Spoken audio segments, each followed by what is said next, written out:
Welcome to the Jukebox Podcast from WP Tavern.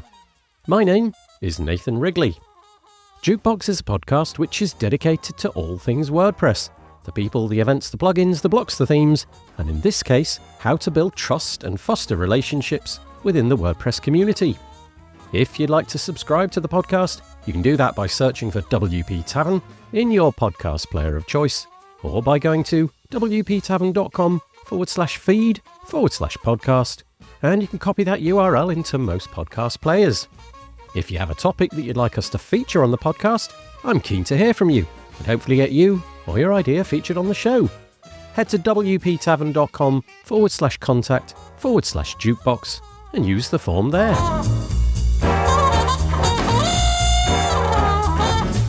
So on the podcast today, we have Davinder Singh Kainth.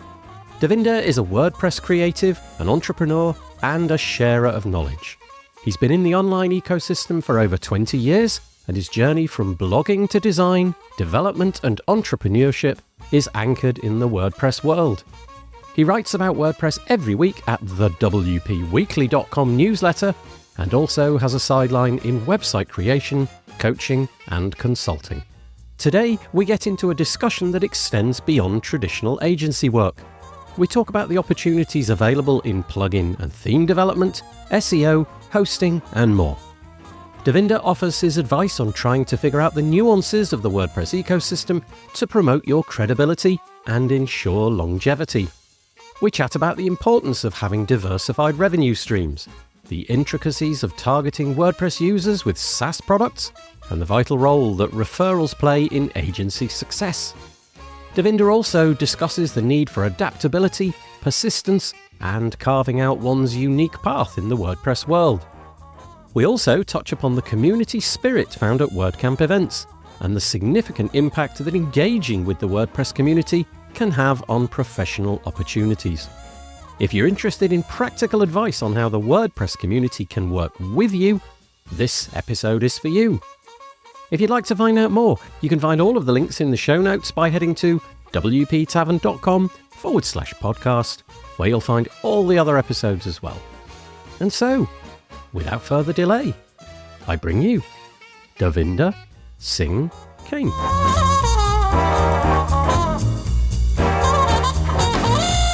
I am joined on the podcast today by Davinder Singh Kainth. How are you doing, Davinder? I am doing good. Thanks for inviting me. You're very welcome. I was lucky enough to bump into Davinder not that long ago in WordCamp Asia. It was very nice to meet you in person. I think it's fair to say that we've had quite a lot of exchanges over the years. I think probably you and I got to know each other in the Beaver Builder community, I would imagine. That's where it all began for me and you. Absolutely. Beaver Builder, the awesome page builder that have spread the awesomeness in different fields, be it podcasting or maybe newsletter. We've definitely had our moments, and I'm very thankful for Davinder talking to us today. And we're going to talk about the WordPress community and much more than that, how to be a good custodian in WordPress, how to sell your products into WordPress successfully, loads of different things. But before we do that, Davinder, in case there's anybody listening to this who hasn't heard of you before, do you just want to give us your bio, tell us who you are, where you're from, what it is that you do? Okay, I'm from India, a place called Chandigarh, which is like 6-hour drive from the capital New Delhi, North India. I've been into WordPress ever since WordPress existed. Started as a blogger, then went into usual design, development, agency world. And now, plus the agency, I do mostly content creation, email marketing, funnels. That's like my interest area. So all things WordPress as the foundation. Do you still run a business building client websites, things like that? Or is it more the kind of content creation, the newsletters that you make for the community? For last 2 or 3 years, I did not have any new client because I didn't need one, because the old clients kept me busy and I love them, because at this stage of my professional career, I only want people who don't eat my brain. You've got various different endeavors. Maybe the one that most people have heard of is the WP Weekly. Anything that we mention in today's podcast where Davinder might have connection, I will make sure that it goes into the show notes. But that's certainly worth signing up for. If you want a weekly dose of WordPress news, that's highly recommended. What day does it drop? Monday morning, India time. Okay, so we're going to get into the WordPress community and how to sell yourself into that community and how to be a good custodian. You suggested this topic, so I'm just going to throw it over to you and ask you, what was your intention here? What was it that you wanted to get across? Knowing WordPress is good. A lot of people know how to install WordPress and, spin up a new website. But knowing the business of WordPress is very critical if you want to stay in this ecosystem for a long time, financially, creatively, and have the overall satisfaction. Now, I understand not everyone is made for working as an employee, and not everyone is made or has the chops or interest of being an entrepreneur. So I think a lot of people join WordPress for the sake of it's a free open source platform, but they soon realize it's not free. There's a big money-making hierarchy where you spend money and you make money, but you only discover it way down the line. And all this is coming from running WP Weekly and getting new people approaching me and saying, oh, I've made this product. Can you share it? Because I'm literally lost in how to promote it, right? And how to get eyeballs to it. Because creating is just a small part of the overall picture. People don't realize that once they create it and no one actually visits your website or even interacts with your product. So I think the journey should start from exploring various things in the WordPress world and finding your sweet spot. Because again, if you see everyone's journey, like majority of people, even you including Nathan, like we all start with an agency, right? Sort of like fancy agency name. We look for clients and figure out how to service them. And guess what? Majority of us actually then jump from agency to something different, something that interests us. Like you went to podcasting. Now, obviously, when you were running, agency, you would have never imagined like you would do a podcast like WP Bills. It all came out of your passion for talking to people. And I'm sure when you started WP Bills, you had 100% idea that it's not going to make you any money from it. So that's how it begins, right? You basically funnel your whole knowledge of running an agency into something you are more passionate about. And suddenly those light bulbs in your path lights up and it financially becomes viable. Plus you get the creative satisfaction. So I always tell to people like, yes, go into the ecosystem, explore things, but find a channel, find a thing that interests you rather than copying someone. It's okay to take inspiration. Like Nathan is doing good with WP Builds. I'll start a new podcast called WPBuilding.com. Just take an inspiration. But again, it's not just the podcast. It's the personality of a person, how you deliver it, how people interact with you. So find your sweet spot and then focus on it. That's my main foundational advice to anyone who comes to me. And I know it is a very vague thing, but that's how it is. I'm sure even you also did your whole journey till now in the WordPress space like that. I think what's really interesting is that the WordPress ecosystem is so much bigger than it would appear. And I would imagine that there's actually very few people out there who truly have an understanding of all of the different pieces that make up whatever WordPress is, the multi-billions, possibly even trillions, I don't know, that the WordPress ecosystem per year will generate across the planet. But you're right, when I began, my intuition was that it was a piece of software used to create websites. And so I followed the playbook of I must have a business which will make websites. And that was fine. So, I started to follow people on YouTube and look at that. And then after exploring the WordPress community, and in my case, it was exploring Facebook groups, which were popping up all over the place at that time, I discovered that there were people out there who were like me, but there were a load of other people who were not like me. And so in my case, as you said, I began a podcast. You've obviously hived off into content creation in different ways. So that's really fascinating. It's big enough to not just think that the agency route is the only way to succeed.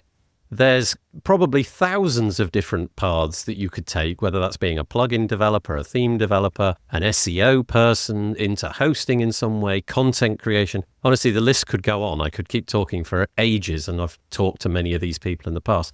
But the size of the ecosystem is big enough to support all of that. But unless you start to explore and peel back the curtain a little bit and try to figure out what this community looks like, you'll never see it, right? You won't know that exists, and you'll think agency, that's what we do. That's all WordPress is. Even if when you're running an agency, if you recall, your best clients actually came from referrals from your friends rather than looking at your fancy website or your Google ads or Facebook ads during those times. Yeah, it's true. There was still a connection to the real world back there. Also, I think that there's something kind of unique about this community. I've talked about it many times before, and I can't quite put my finger on what it is, but I think it's connected to open source. I think there is something about a person who is willing to spend time in an open source community that is a little bit different than somebody, not somebody, it's more the thing, the open source thing, than the person. But the nature of those communities are different. As an example, if I show up to a WordPress event, so I recently met you at WordCamp Asia, it's very open. You've got competitors openly talking to each other when the event has closed down for the evening. You've got hosting companies all going out to have a drink and a meal together. I think in other communities, let's say it was, a Cisco networking event, I think we're going to have a different flavor. The camaraderie might be a bit more superficial, and you wouldn't be encouraged maybe to go and have a meal with your competitors. So do you think there's anything in that? Do you think the community, the open source nature of it, promotes a different ethos, a different relationship? Oh, 100%, because WordPress is the only community where you will see competitors not just sitting together, but sharing their challenges, sharing their wins, sharing their learnings, and sharing, hey, what's I'm going to do next? And even though they have exactly similar products, right? And that is the best part of WordPress. Obviously, we have conflicts here and there, but they are very minimal compared to the overall picture.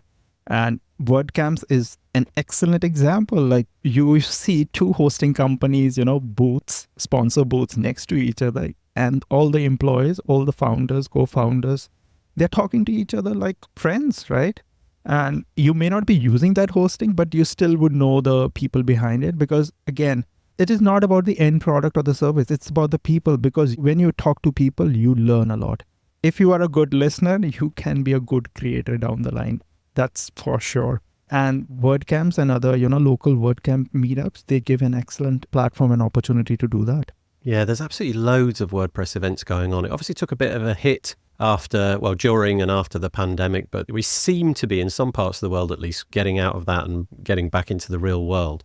So there's our first point, really. It's about exploring the multitude of different things that are out there. Don't assume that WordPress is just an agency software. It may begin that way for you, but attend things, even if that's online, get yourself in the community, explore a little bit, and you may discover that there's a whole different thing that you are capable of doing. Not just capable, it might be that your superpower is something that you never imagined and you stumble across it. And it's fascinating that I've ended up doing podcasting. Like you said, that was never, ever the intention. And yet here we are.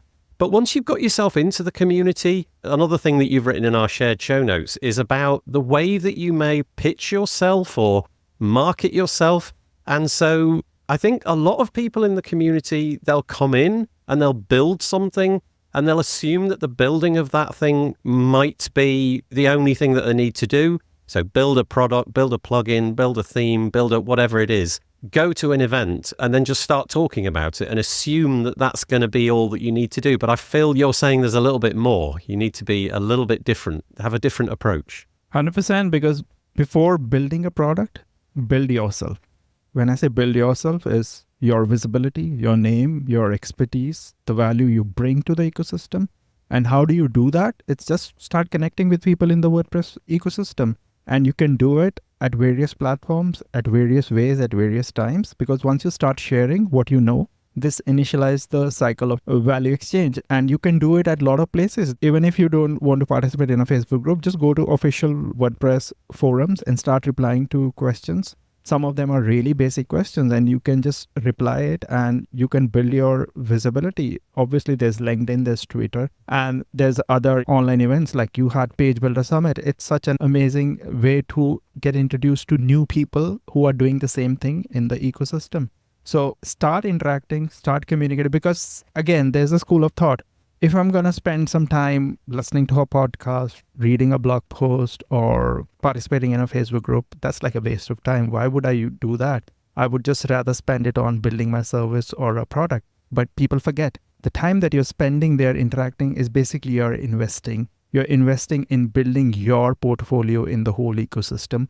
Because again, if I run an agency and someone comes to me with a specific requirement, say, I want to build an app that talks to WordPress. Now, if I already know a person who's been doing that, I will gladly refer that person to that specific person because I trust that person and know that that person has a specific expertise in that specific thing.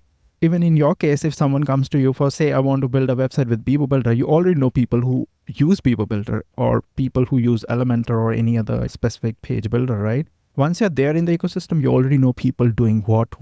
So yeah, get into the ecosystem. Again, it is a slow process, but slow process gives you returns down the line. So don't expect immediate returns. Even your example, like people build, I've seen this in WordCamp also, in recent WordCamps that I've attended. People will build a product or a service and they will sponsor a WordCamp and sit there, right?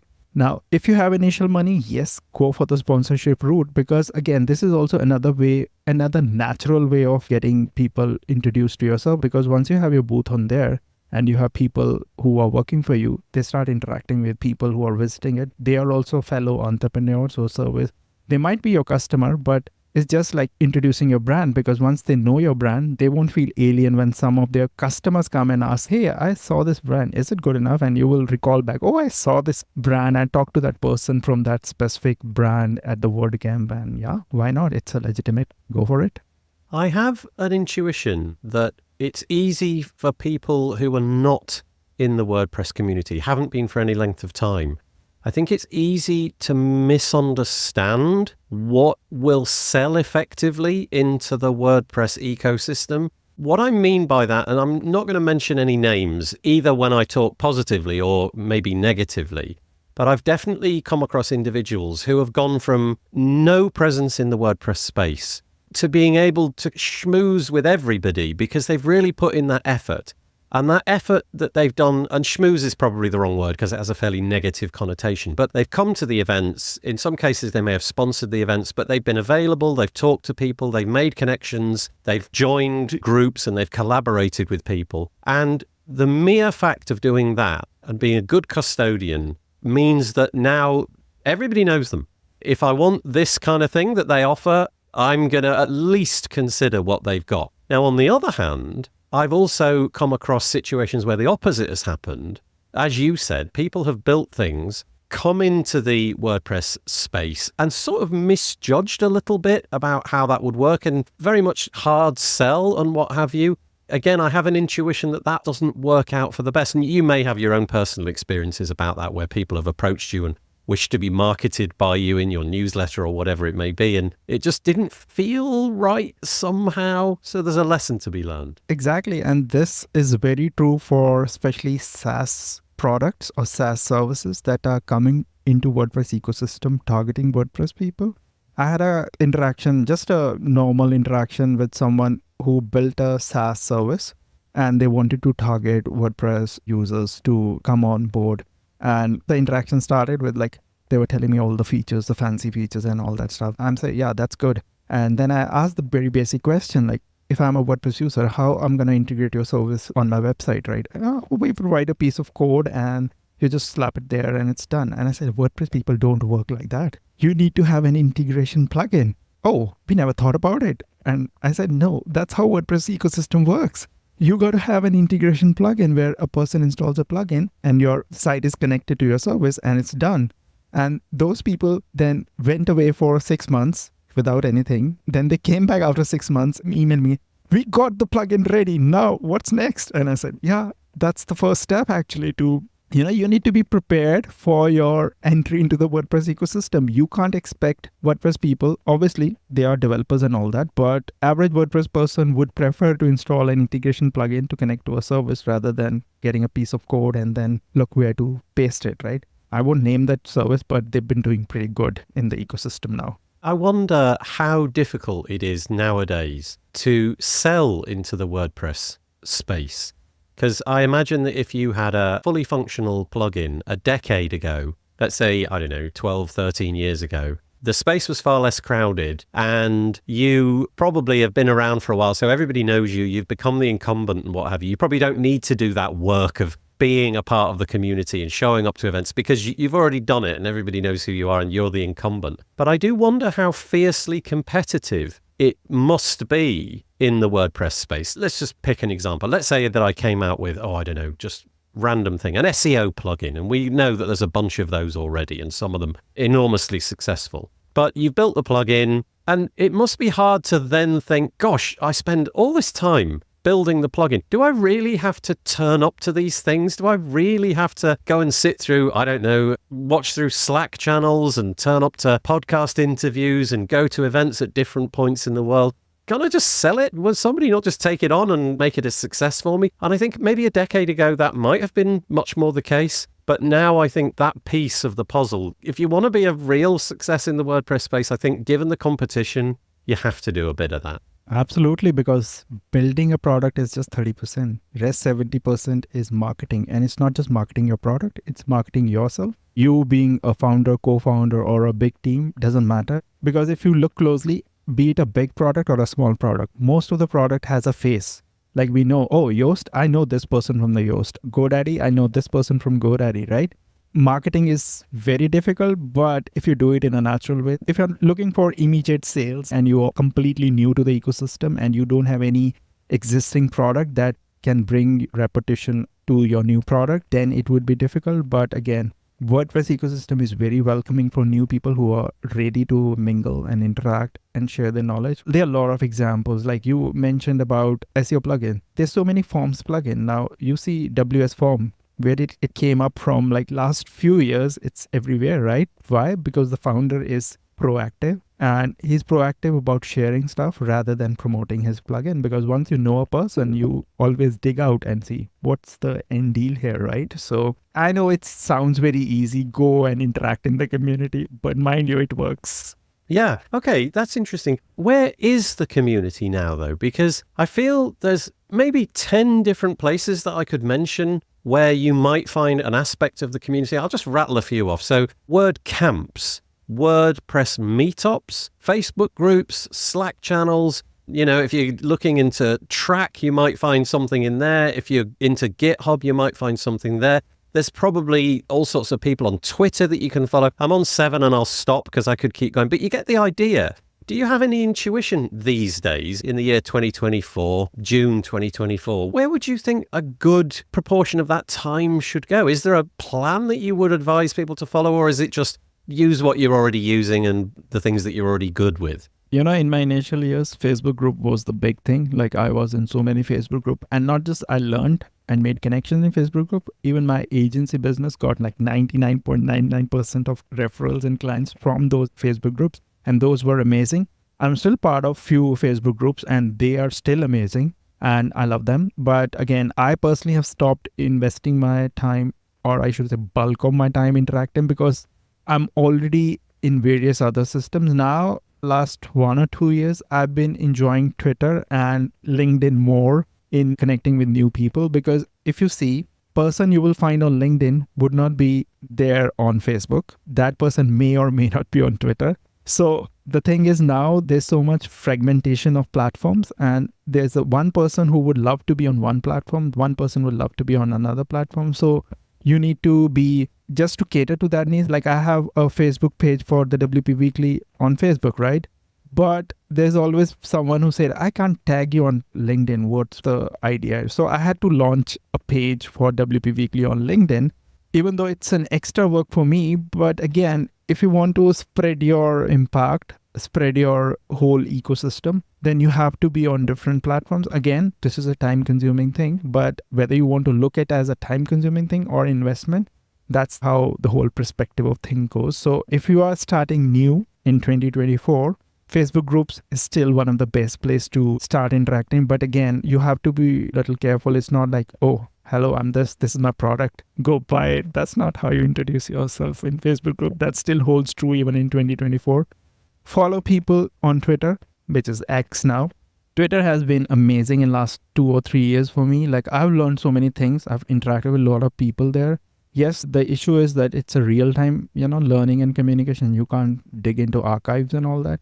But yeah, the only thing that I've dropped off on my radar is Slack channels, various Slack, because again, I personally found it too difficult because it's a real-time thing. People pings in and you leave everything and then attend it.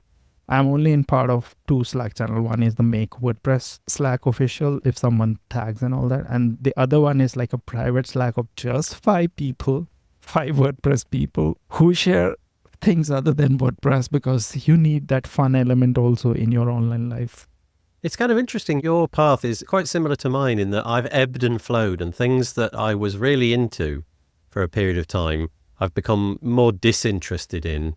Coincidentally, Facebook is one of them, but I've also found that I'm much more active in the Slack channels than I ever was. And I forgot to mention that. That is, if you can cope with the UI of Slack and the linear nature of everything in one thread, which it can be quite hard if you blink or go away for a week and come back, it can be a challenge to catch up. But essentially, there's no right answer. But what was kind of curious about what you said there was there is an etiquette sometimes. There is a way of behaving, especially at the beginning, where if you show up to, let's say, one of the Facebook groups and you join and you get accepted and all that, and you immediately start hitting that Facebook group with obvious sales and promotional content, it's kind of interesting the reaction that you can have. Whereas if you posted that exact same post 2 years after you've been in that community and you've been really helpful and you've obviously been a good citizen and you're kind of now owed by the group, if you like. That's the wrong way of describing it, but you know what I mean? You've put so much in that maybe it's time to get something back. That sort of stuff seems to be a little bit different. So you do have to learn the rules of the road for each of these communities. I feel like Twitter's more broadcast. It's more hit a button and just say what you want to say. And if you wish to reply, so be it. But the Facebook groups and things like that, there is much more commentary and things going on. So that's interesting. That's why I tell people, make friends. If the owner of Facebook group is your friend, you can get away with a lot of things. That's interesting, yeah. So not everybody's going to succeed, right? You may have a product or service and you build it. And despite all of that, despite all of the efforts that you make, you show up to events, you participate, it just somehow never finds its way. That product was never destined to be a success, and it wasn't. What do you say about this? Do you think that it's okay in WordPress to pivot if you've been doing something for a long time? Is there anything in that? Just keep trying. It's a worthwhile community. So instead of saying, okay, that plugin didn't work, I'm going to abandon WordPress and I'm going to go and build something for Shopify or just build a SaaS app, do you think that WordPress is a place where you can have a number of goes, even if the first few are failures? You know, if you dig the history of founders or co-founders of very popular plugins in the current times, you will be surprised to know that plugin is or was not their first plugin. They had so many failures, so-called failures. I don't call it as a failure. I call it as a learning step, learning process. Every failure or everything that didn't work is a learning. There's a learning in there. If I have to give my example, besides running an agency, I ran a theme shop that worked for me and that really did wonders. I used to sell custom Genesis themes. It worked really well. Obviously, Genesis ecosystem has gone in thin air now, so that is not a relevant project, but I've done so many projects that did not work. But there's a difference between me at that time and now. Like earlier, I used to cling to my projects. No, it's going to work. I'm going to stick with it for 3-4 years. But now I have a strict timeline. If that thing does not work or I'm not interested in that thing for 1 year, I'm going to put it in a snooze mode and get on to something that I might be interested in doing something else, right? So if you launch 10 different things, don't expect even 2 of them working. It would be mostly 1 or 0. That's how real life works, even in WordPress ecosystem. So if you're launching a plugin expecting, oh, I'm going to make triple or 4 or 5 figures in 1 year, don't even have the target. First step is launch a plugin for free, the free version. Because again, if you see the WordPress ecosystem, the free model to the pro model, that's the golden journey of even a customer and even for you as an entrepreneur of a product. Obviously, there are plugins which are pro only and still work. But if you notice, those are mostly plugins that are like 5 or 10 years old when the ecosystem was pretty much different. So one curious thing that came out of that was that you've had things that were successful. You just described things where it was a failure. And so you move on because you can't keep sustaining a failing idea or a failing product forever. But also you said that you'd had things which were successful. And you mentioned themes and Genesis. And if you've been in the WordPress space for any length of time, you'll know that Genesis was all the rage. There was this theme called Genesis and there were loads of things built on top of it. It almost became like a default for a significant amount of the community. And then fast forward 5-10 years, it had gone away. Other things had come along, usurped its place in the marketplace. We were talking about other themes and things. So that's interesting as well. Your success might not always be a success, and you have to be open to that as well. Just because you once were doing gangbuster sales doesn't mean that you always will. So be prepared to let go of an idea which worked, but maybe isn't working. Yeah, move with the times, because if you see the WordPress ecosystem, it changes every 2-3 years. The popular themes, the popular plugins, they all change within 2-3 years. That's like mostly the shelf life. When I say change, it's just they being in the popularity bracket and then being removed from popularity bracket and tagged as legacy or the old school kind of products. So yeah, move with the times, because again, even if you see the page builder stuff, that's like the most hotly contested topic. There's a new page builder who are all the rage. People use it, but not everyone uses it. There are people who still use the old page builders and it works for them. But there's a section of audience who loves to jump on new products. But then there's a section of old people like me, maybe you also, who stick to the old products. Because my school of thought is like, if the product that you're using is working on foundational level, there's no reason to change it immediately. Because if you change a product, it's not just changing a product, it's changing the whole learning process around it. And then, if you're serving client website, you're rebuilding the whole thing. So be smart there. It's good to follow the buzz in the ecosystem, but don't get carried away with it. I do think that's really interesting because, obviously, if you have a really successful product in the WordPress space, then it does make sense to just invest all of your time and efforts into that one thing, because clearly that's working. And we know that there are companies out there who for decades or more have focused on one thing and it's been really successful.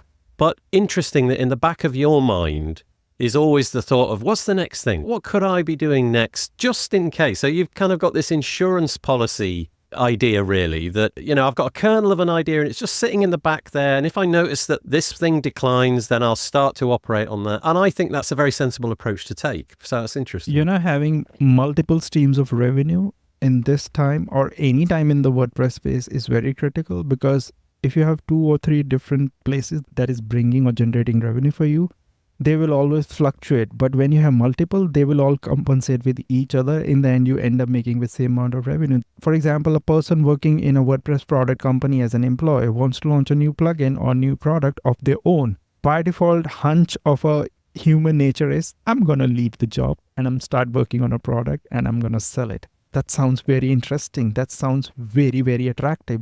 But in real life, that can be a disaster for you.